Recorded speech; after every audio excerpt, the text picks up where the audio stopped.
እዚች ምድር ላይ ሁለት አይነት ሰዎች አሉ ብዬ አስባለሁ። የመጀመሪያዎቹ ብዙ ነገሮችን ማወቅ የሚፈልጉ ናቸው፣ አሁን ካወቁት በላይ መጨመር የሚፈልጉ። ሁለተኞቹ ሰዎች ደግሞ እስከዛሬ ያወቁትን ነገር ዲፌንድ አድርገው ወይንም ደግሞ ተከላክለው ለማስቀረት የሚፈልጉ ናቸው።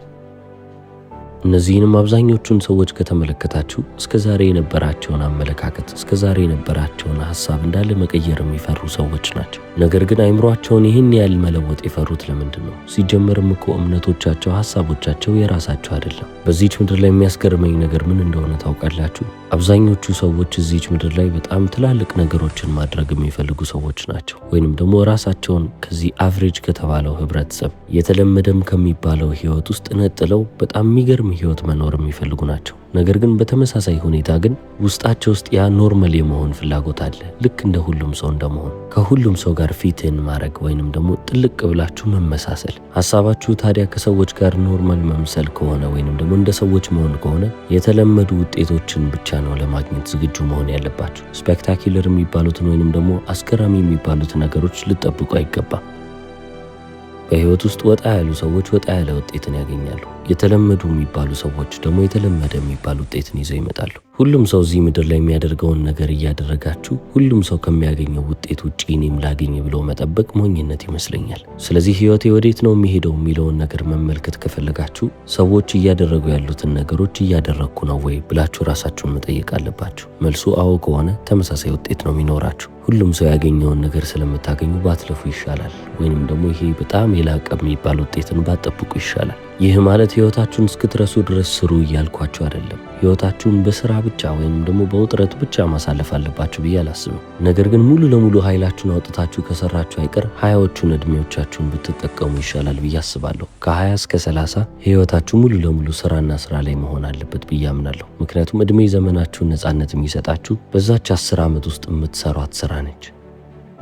በጣም የሚያስገርመው ነገር ደግሞ እዚች ምድር ላይ ጊዜ የሚባል ነገር እንደ ቁም ነገር መቆጠር ካቆመ ቆይቷል። ሁሉም ሰው ጊዜን እንደ ቀልድ እያባከነ ነው። በጥቂት ቀናቶች ተሰርተው የሚያልቁ ስራዎች እኛ በአመታቶች እየጨረስናቸው ነው። አይምሯችንን 100% እዛ ነገር ላይ ካደረግን በጥቂት ቀናቶች ሰርተን የምንጨርሳቸው ስራዎችና ህይወታችንንም የሚለውጡ ነገሮችን ማግኘት እንችል ነበር። ለዚህ ነው አብዛኛው ሰው ቁጭቱ ከጊዜ ጋር የተያያዘ የሆነው። ምን አለ ልጅ እያለሁ ይህን ነገር ባደረግኩ ይላሉ። እንደዚህ ቀላል መሆኑን ባቅ ኖሮ ምን አለ የዛኔ በጀመርኩት ይላሉ። ሁሌም ቢሆን ወደ ኋላ መለስ ሲሉና ያስታውሱታል። ታዲያ አሁን በህይወታችሁ ውስጥ የሚያጋጥሟችሁ ወይንም ደግሞ የሚከሰቱባችሁ ጭንቀቶች፣ ሐሳቦችን እንዳለ የምትፈውሱበት መድኃኒታችሁ አክሽን ከሆነ ወይንም ተግባር ከሆነ ቶሎ እነዛን ተግባሮች በማከናወን ነው ጭንቀትና ሐሳቦችን ከህይወታችሁ ውስጥ ነቅላችሁ ልታወጡ የምትችሉት። ያንን ነገር ከማድረግ በላይ ያንን ነገር የማድረግ ሐሳቡ ያንን የማይታወቀውን መንገድ የመጀመሩ ነገር በጣም አስፈሪ እየሆነባችሁ ከመጣ እንግዲህ መንገዳችሁ ካሁኑ ተሰናከለ ማለት ነው።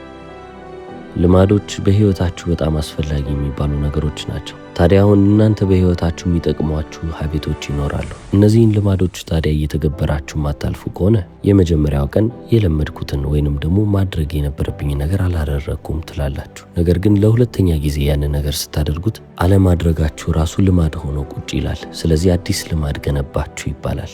አዲሱም ልማዳችሁ ደግሞ ያንን ነገር አለማድረግ ይሆናል። ስለዚህ መጥፎ ልማድን ሳታስቡት ጀምራችሁ መቼም ቢሆን 2 ተከታታይ ቀኖችን ልታቋርጡ አይገባም ብዬ የማስበውም ለዚህ ነው። በህይወት ውስጥ ምን አይነት ነገሮችን ልከተል ወይንም ምን አይነት ነገሮችን ላድርግም ካላችሁ ዊርድ የሆኑ ነገሮች፣ እንግዳ የሆኑ ነገሮችን ብታደርጉ ጥሩ ነው። የተለዩ ነገሮች ልክ በተለምዶ ኦኪዩፓይ ዩር ኒሽ እንደሚባለው ሁሉ እናንተም ደግሞ የራሳችሁን የብቻ መንገድ ትፈልጋላችሁ። የኃይላችሁ ምንጭም የሆነው እሱ መንገዳችሁ ነው። እንግዳ መሆናችሁን እንደ ድክመት አትመልከቱት። ወጣ ያላችሁ ሰዎች መሆናችሁ ከሰዎች የሚለያችሁ ነገር እንደሆነ ልብ በሉ።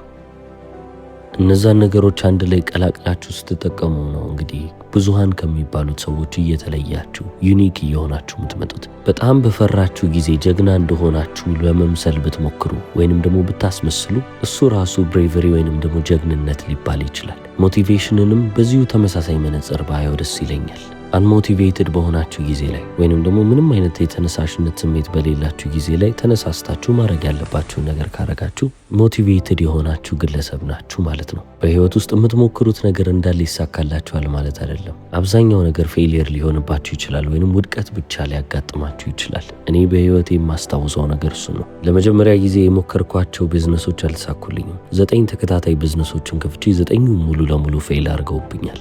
9 ጊዜ ስል ቀላል እንዳይመስላችሁ። በህይወቴ እንደዚህ አይነት ስቃይን ተመልክቼ አላውቅም። ለመጀመሪያው ቢዝነስ በጣም ኦፕቲሚስቲክ ሆኜ ነበር የገባሁት። ነገር ግን ጊዜ አባከንኩበት፣ ኤነርጂ ጨመርኩበት፣ ምንም አይነት ውጤት አላገኘሁም። ለሁለተኛውም ደግሞ ይሄ ከመጀመሪያው ይለያል አልኩ። አሁንም ሞከርኩ። ብዙ ጊዜን፣ ብዙ ኤነርጂን፣ ብዙ ገንዘቤን አወጣሁ። አሁንም ከሰርኩ። እንደዚህ እያልኩ ነው እንግዲህ 9 ጊዜ ፌል ያደረግኩት። እያንዳንዱ ውድቀት ከህይወቴ ላይ የወሰደብኝ የሆነ ነገር አለ። ጥረቴን ወስዷል፣ ገንዘቤን ወስዷል፣ ጊዜን ወስዷል፣ ሁሉንም ነገር ጨርሶብኛል። ከዚህ በተጨማሪም ደግሞ ሰዎች እንደዚህ ፌል ስታደርጉ ይመለከቷቸዋል። ስለዚህ ሁሌም ቢሆን ከሰው አፍ መትረፍም አለባችሁ። ነገር ግን አትርፉም፣ ምክንያቱም ውጤቶቻችሁ እንዳለ ውድቀት ናቸው። በወደቃችሁ ቁጥር አይቶልጁ ሰው የሚላችሁ ሰው ብዛት በጣም ብዙ ነው። ነግሬህ ነበረ፣ ለምን ጀመርከው? አይሆንህም ተብለህ ነበር እኮ፣ ለምንድን ነው ድርቅ የምትለው የሚላችሁ ሰው ብዛቱ በጣም ብዙ ነው። አሁን ታዲያ እነሱ ተሳስተዋሉ እያልኩ አይደለም፣ በጣም ትክክል ናቸው። ምክንያቱም የዛኔ ነገሩ ፌል አድርጓል። ነገር ግን ሁሌም ቢሆን ትክክል ሆነ አይቀጥሉ። የሆነ ጊዜ ላይ እናንተም ስኬታማ መሆናችሁ አይቀርም። አንድ ጥያቄ ልጠይቃችሁ እስቲ። አንድን ቢዝነስ ስትጀምሩ እንደሚሰራላችሁ በመጨረሻም ደግሞ የምትፈልጉትን ነገር እንዳለ እንደምታገኙ ካወቃችሁ ምንም ያህል እንኳን በመሃል ልፋት ቢኖረው ልፋቱን ትወስዱታላችሁ ወይስ አትወስዱትም? ምንም አይነት ሪስክ የሚባል ነገር ለእናንተ አይታያችሁ፣ ምክንያቱም ውጤቱን ታውቁታላችሁ። ይህንን ነገር ለ3 ዓመት ለ4 ዓመት በተከታታይ አድርገው ለነዛ ዓመታቶች ምንም አይነት ውጤት አታይም። ሙሉ ለሙሉ መከራህን ትበላለህ። ነገር ግን 4 ዓመት ካለፈ በኋላ የምትፈልገውን ውጤትና ከዛም በላይ ታገኛለህ ተብላችሁ እርግጠኛ የምትሆኑበት ነገር ቢሰጣችሁ ኖሮ ለእናንተ ምን አይነት ሪስክ ነው አይ ይህንን ነገር ከመጀመርስ ወደኋላ ልሰብሰብ የሚያስብላችሁ? አሁን ላይ ታዲያ ይህንን አይነት ሪስክ መውሰድ ለምንድን ነው የፈራችሁት? ያ ነገር ይሳካልኛል የሚለው ሐሳባችሁ ከአይምሯችሁ ስለወጣ ነው። ፌል አረጋለሁ፣ ከዚህ በኋላ ምንም እንቅስቃሴ ላይኖረኝ ይችላል የሚለው ፍርሃታችሁ የበለጠ እየገደላችሁ ይመጣል። ስለዚህ ያ ሪስክ ከምን ጊዜውም በላይ አስፈሪ እየሆነ ይመጣባችኋል ማለት ነው። ስለዚህ ይህ እውነታ ነው። በቃ ሁሉም ሰው በህይወት ውስጥ የሚያጋጥመው ነገር ነው፣ ልትፋለሙትም ይገባል። ለዚህ ነው ይህንን ነገር እኔ ፐርሰናል ከርስ ብዬ የጠራሁት። ይህ ማለት የግል እርግማን እንደማለት ነው። በህይወት ውስጥ እናንተ ብቻ እየተፋለማችሁ ያላችሁት ምንም አይነት ቻሌንጅ ወይንም ደግሞ ምንም አይነት ፈተና የለም። እናንተ እዚህ ከበደኝ የምትሉትን ነገር ሌላ ሰውን በተመሳሳይ ቦታ ላይ ሆኖ ከበደኝ እያለ ነው። ስለዚህ ለእናንተ ብቻ እንደተደረገ አድርጋችሁ አታስቡ። አሁን ዛሬ ላይ ሆናችሁ ህይወቴን ለውጬ እንደዚህ አይነት ህይወትን መኖር እፈልጋለሁ ብላችሁ ስታስቡ ዛሬ ላይ ያላችሁበት ቦታ አለ፣ ወደፊትም ደግሞ መድረስ እፈልጋለሁ ብላችሁ ያቀዳችሁት ቦታ አለ። ስለዚህ ከሁለቱ ቦታዎች መካከል የተወሰነ ክፍተት ወይንም ደግሞ ጋፕ አለ ማለት ነው። ያ ጋፕ ያ ክፍተት ደግሞ ይሄ አሁን ያልኳችሁ ስሜት ነው። ስለዚህ እናንተም ሆነ ማንም ሰው በእንደዚህ አይነት መንገድ ላይ ስትሄዱ ይሄ ነገር ቢሰራም ባይሰራም ያቅሜን ጥግ ሞክራለሁ፣ መቼም ቢሆን አልቆምም ብላችሁ ልትራመዱ ይገባል። እንደውም ለእናንተ የሚሻላችሁ ምን መሰላችሁ? ከፊት ለፊቴ ምንም አይነት ሽልማት የለም፣ ምንም የማገኘው ነገር የለም፣ ምንም ባይኖርም ግን እሰራለሁ ብላችሁ መንቀሳቀሳችሁ ነው። አይምሯችሁ ነገሮችን ከውጤቱ ጋር ሊያገናኝ አይገባም። ውጤቱን እርሱትና እናንተ ማድረግ ያለባችሁን ነገር ብቻ አድርጉ። አሁን እንደዚህ ስላችሁ በጣም ትላልቅ ነገሮችን አጠብቁ። ባህር ኃይሎች የሚፈተኑትን ፈተና እንደሚፈተን ሰው አይደላችሁም። እናንተ ዴይሊ ማድረግ ያለባችሁ መንዴን የሚባሉትን ነገሮች ነው የምታደርጉት። በየቀኑ ማድረግ ያለብኝ የሚያሰለቸኝ ነገር ምንድን ነው፣ ነገር ግን የሚጠቅመኝ የሆነው ነገር ምንድን ነው ብላችሁ ፈልጉ። ያ ነገር እያሰለቻችሁ ማድረግ ባትፈልጉትም ወይንም ደግሞ ስሜቱ ባይመጣላችሁም እንኳን ያንን ነገር እያደረጋችሁ ማለፍ ይጠበቅባችኋል። በየቀኑ ብዙ አንሰርቴን የምትሆኑባቸው ነገሮች አሉ፣ እርግጠኛ ሳትሆኑባቸው የምታልፏቸው ነገሮች። እነዚህ ነገሮች ናቸው እንግዲህ የሚያስፈሩት። ይሄ ነገር ወደፊት ይስራ ምንም የማውቀው ነገር የለም ብላችሁ ነው በህይወታችሁ መራመድ የምትጀምሩት። የህይወትም ትልቁ ፈተናችሁ የሚሆነው ምንም አይነት ሰርተንቲ እንደሌለ ልብ ስትሉ ነው። በቃ እርግጠኛ መሆን የምትችሉበት ምንም አይነት ነገር የለም። ታዲያ በምንም አይነት ነገር እርግጠኛ መሆን የማትችሉ ከሆነ ያንን እውነታ ተቀብላችሁ እድሜ ልካችሁን እየተፋለማችሁ ማለፍ ለምን ከበዳችሁ? በህይወት ታላላቅ የሚባሉ ሰዎች በዚህ ህመም በበዛበት መንገድ ላይ አልፈው ነው እንግዲህ እዚህ ቦታ ላይ ሊደርሱ የቻሉት። እዚህች ምድር ላይ ኤክሰፕሽናል መሆን እፈልጋለሁ ካላችሁ፣ ከሌሎች የላቀ የተሻለ ሆኜ መገኘት እፈልጋለሁ ብላችሁ የምታስቡ ከሆነ እርግጠኛ ልትሆኑ የማትችሉባቸው በጣም ብዙ መንገዶች አሉ። ስለዚህ እነዛን መንገዶች እንደምንም ብላችሁ ልታልፉ ይገባል። እርግጠኛ መሆን የፈለጋችሁ ጊዜ የዛኔ ሽንፈትን ተከናንባችሁ ተቀመጣችሁ ማለት ነው። የዛኔ እውነታችሁ ኮምፎርት ዞን ሆነ ማለት ነው። ምቾት ክልላችሁ ይሆናል። ያ ማለትም ደግሞ ኖርማል የተባለው ወይንም ደግሞ የተለመደ የሚባለው ህይወት ማለት ነው። በህይወት ዘመኔ አንድ የማምንበት ነገር አለ። የብዙ ሰው ህልም እየከሸፈ የሚመጣው ያንን ነገር ለማድረግ አቅም ወይንም ደግሞ ብቃት ሳይጎለው ቀርቶ ሳይሆን የብዙ ሰው አፍና የብዙ ሰው ትችት ነው ብዙ ህልሞቹን እርግፍ አድርጎ ቁጭ እንዲያደርግ ያደረገው። በኮምፒተንስ ምክንያት ወይንም ደግሞ በአቅም በብቃት ምክንያት ብዙ ነገሮችን በህይወት ላታደርጉ ትችላላችሁ። ነገር ግን አብዛኛውን ህልሞቻችሁን የሚገለው የሰው አፍና የሰው ትችት ነው። ከሰው መገለልና ለብቻ መሆንን እንደምንፈራ ሌላ ምንም ነገር አንፈራም ማለት እንችላለን። ስለዚህ ይህንን የሰው ትችት እንዴት ማስቀረት እችላለሁ ካላችሁ አንድ መፍትሄ አለኝ። ትችታቸው መቼም ቢሆን አይቀርም። ስለዚህ ማንን ማዳመጥ እንዳለባችሁና ማንን ማዳመጥ እንደሌለባችሁ ግን መለየት አለባችሁ እላለሁ። እናንተ መድረስ የምትፈልጉበት ቦታ ላይ ያልደረሰ ሰው ምንም ነገር ቢላችሁ ልትሰሙት አይገባም። እስፔሻሊ ደግሞ እናንተ የምትፈልጉት ቦታ ላይ እንዴት መድረስ እንዳለባችሁ ለመናገር ቢሞክር እሱ የማያውቀውን እውነታ ለማውራት እየሞከረ ነውና ባታዳምጡት ይሻላል እላለሁ። በህይወታችን ውስጥ ትልቁን ጊዜ የምናባክነው ምን ላይ ነው ካላችሁ እናንተ የምትፈልጉትን ህይወት ለማይኖሩ ሰዎች አሁን እናንተ እያደረጋችሁ ያላችሁትን ነገር ቁጭ ብላችሁ ለማስረዳት መሞከራችሁ። ማንም ሰው ሊረዳችሁ አይችልም። ስለዚህ ለምንድን ነው የምትነግሯቸው? የት ያውቁታል? እናንተ የምታወሩትን ቦታ እናንተ የምታወሩትን ህይወት እኮ እነሱ የፈለጉት ነገር ግን ሊኖሩት ያልቻሉት ህይወት ነው። ስለዚህ እንዴት እነሱን ለምክር ትጠይቃላችሁ? ለምክር ባትጠይቁ እንኳን ከነሱ የሰማችሁትን ነገር ወስዳችሁ እንዴት ይሄንን ነገር ላድርገው፣ እሱ ያለው ነገር ትክክል ሊሆን ይችላል ትላላችሁ።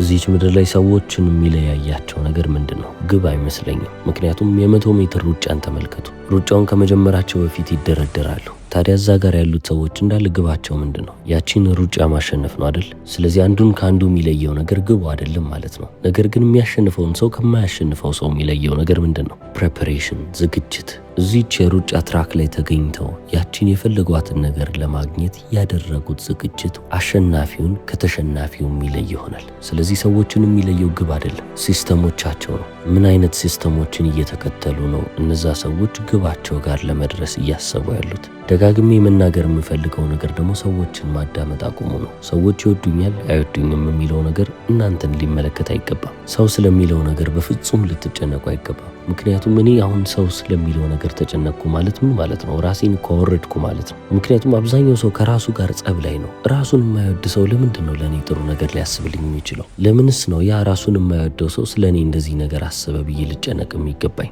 ምን በወጣኝ?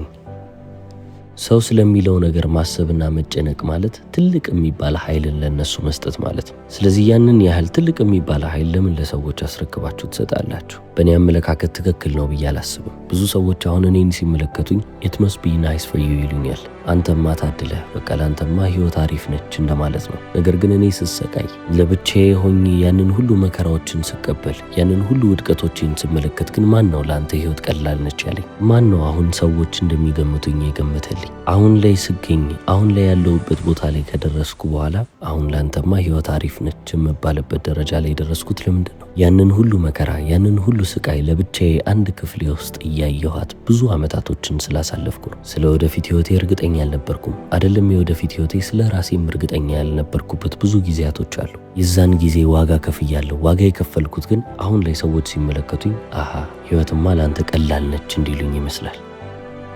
በህይወት ዘመኔ በሙሉ እኔ ልብ የምለውና ማስታወሰው ነገር ሁሌም ቢሆን ብቸኛ እንደነበርኩ ነው። ትምህርት ቤት ውስጥ ብቸኛ ነኝ። ወክስ አረግ ብቸኛ ነኝ። በቤት ሰውን ለብቻዬ ነው መሆነው። እነዚህን ሁሉ ጊዜያቶች ስሸነፍም ሆነ ሳድግ ለብቻዬ እያየው ዋጋ የከፈልኩባቸው ጊዜያቶች ናቸው። እንግዲህ አሁን ላይ እድለኛ ነህ የሚያስብሉኝ። በሰው ልጅ ህይወት ውስጥ ፓሽን የሚባል ነገር አስፈላጊ ነው። የምትወዱትን ነገር ማግኘት አለባችሁ ይባላል። ነገር ግን ከመፈለግ በላይ ክሪኤት ብታረጉት ስላለሁ ፓሽን የሚፈለግ ነገር ሳይሆን የሚፈጠር ነገር ነው ብዬ ማምን ሰው ነኝ። ታዲያ እንዴት ነው ክሪኤት ማድረግ የምችለው ካላችሁ አንድ ነገር ላይ ጎበዝ መሆን አለባችሁ ብዬ አስባለሁ። አንድ ነገር ላይ ደግሞ ጎበዝ የምትባሉ አይነት ሰዎች የምትሆኑት መጥፎ የሆናችሁበት ነገር ላይ ጊዜያችሁን እያወጣችሁ የበለጠ ፕራክቲስ እያደረጋችሁ በመጣችሁ ቁጥር ነው። እንግዲህ የበለጠ እየተለማመዳችሁ ስትመጡ የሆነ ጎበዝ የምትሆኑበትን ነገር ማግኘታችሁ አይቀርም። አንድ ነገር ላይ ደግሞ ጎበዝ እየሆናችሁ ስትመጡ ያንን ነገር የበለጠ እየወደዳችሁ ትመጣላችሁ። ከዛ በኋላ ሰዎችም እናንተ ያንን ነገር ስታደርጉት ሲመለከቱ እንዴት ነው ፓሽናችሁ ልታገኙ የቻላችሁት ብለው መጠየቃቸው አይቀርም። ታዲያ ፓሽን የተባለው ነገር ምንድን ነው? መጀመሪያ እናንተ መጥፎ የነበራችሁበት